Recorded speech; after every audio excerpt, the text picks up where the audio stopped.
हम ई पत्ती के बारे में बता रहे थे। तो पत्ती जो होती है वह पत्ती मुख्यतः पत्ती को दो भागों में बांटा गया है। एक को बोला जाता है सरल पत्ती, सरल पत्ती, सरल पत्ती, और एक को बोला जाता है संयुक्त पत्ती, संयुक्त पत्ती। एक को बोला जाता है सरल पत्ती और एक को बोला जाता है संयुक्त पत्ती। सरल पत्ती यानी कि सिंपल लिप्स,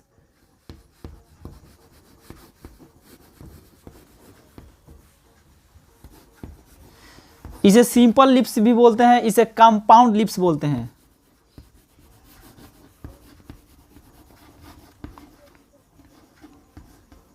इसे कंपाउंड लिप्स भी बोलते हैं, कंपाउंड लिप्स।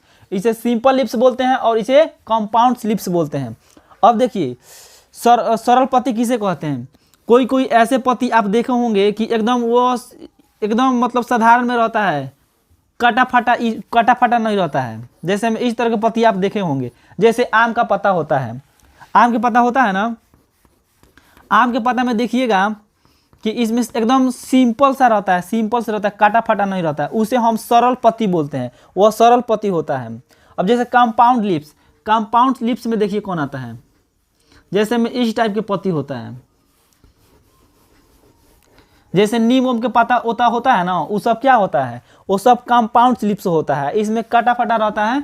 वो वाला को मतलब हम बोलते हैं क्या, संयुक्त पत्ती बोलते हैं। इसे सरल पत्ती बोलते हैं, एकदम सिंपली होता है। ठीक है। अब देखिए, अब ये सिरा है ना, सिरे के आधार पे पत्ती को दो भागों में बांटा गया है। सिरे के आधार पे देखिए,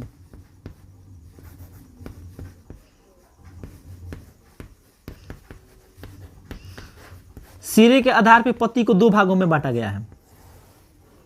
देखिए कौन कौन होता है।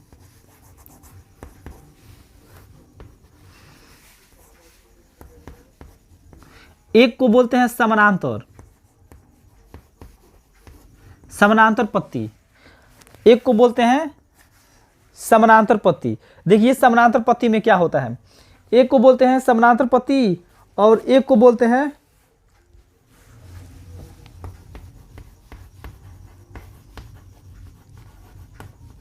जालिकाबद्ध। एक को बोलते हैं समानांतर पत्ती और एक को बोलते हैं जालिकाबद्ध पत्ती। अब समानांतर पत्ती में देखिए कौन कौन सा होता है। जैसे में एक कोई आप पत्ती देखे होंगे, इस सिंपली पत्ती रहता है, इस सिंपली रहता है।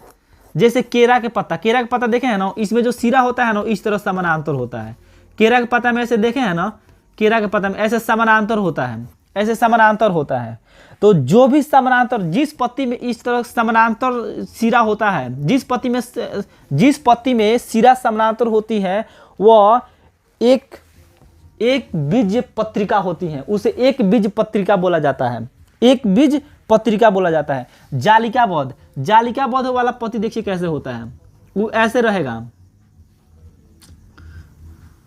वो भी सिंपल रहता है मगर उसमें ऐसे टेढ़े टेढ़े रहता है, उसके सिरा टेढ़े टेढ़े रहता है। उसमें बहुत मतलब क्या होता है, जाल जैसे रहता है, मानिए ना, जाल जैसे। जैसे पीपल का पत्ता कैसे रहता है, वो एकदम जालिकाबद्ध रहता है, उस समानांतर नहीं रहता है, उसका सिरा समानांतर नहीं रहता है, जालिकाबद्ध यानी कि मतलब खचर खचर उसमें ढेर सारी इसमें सिराएं होती हैं, वो जालिकाबद्ध होता है। तो इस प्रकार के पत्ती में द्विबीज पत्रिका पाई जाती हैं। यानी कि जैसे चना होता है ना, चना को जब आप फोड़िएगा तो उसमें से द्विबीज पत्रिका निकलेगा, एक पुकेसर और एक स्त्रीकेसर होता है। और इस समानांतर वाला जो भी होगा, वैसे पता जो समानांतर वाला होगा, समानांतर वाला पता, उसमें सिर्फ एक ही बीज होता है। जैसे में आप धान देख लीजिए, धान में देखिएगा, धान का पता सेम ऐसे ही होता है, उसका सिरा समानांतर होता है। तो उसको आप फोड़िएगा तो उसमें सिर्फ एक ही बीज रहेगा, दो बीज नहीं होगा उसमें।